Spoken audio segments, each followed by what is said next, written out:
శ్రీమాత్రే నమః. అందరికీ నమస్కారం అండి. తులసి టాక్స్కి స్వాగతం. ఈరోజు వినాయక నవరాత్రిలో శుక్రవారం అండి, 3వ రోజు.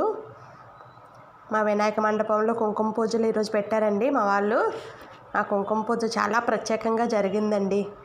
ఈసారి 108 తెల్ల కలువ పువ్వులతో పూజ జరిగిందండి. చాలా బాగా జరిగిందండి. ఇలా కుంకుమ పూజ ఫ్రైడే పెట్టుకుందామని అనుకున్నాము. మా చెల్లి నర్సీపట్నంలో ఉంటారు.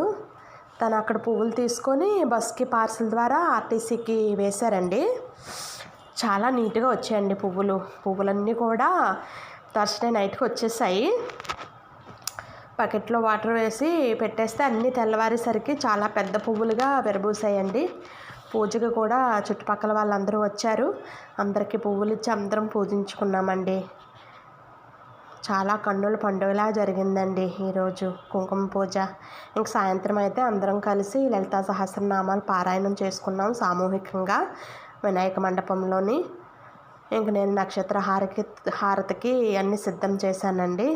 27 కొత్త ప్రమిదలు తెచ్చి అన్నిటికీ గంధము, పసుపు, కుంకుమ అలంకరించి ఆవునేతితో దీపాలతోని నక్షత్ర హారతిని ఇచ్చామండి. ఇలా సామూహికంగా లలితా పారాయణలో నక్షత్ర హారతి చాలా మంచిదండి. మీ వినాయకుల మండపాల్లో ఎలా పూజలు జరుగుతున్నాయండి? కామెంట్ చేయండి. అందరికీ థ్యాంక్ యూ అండి.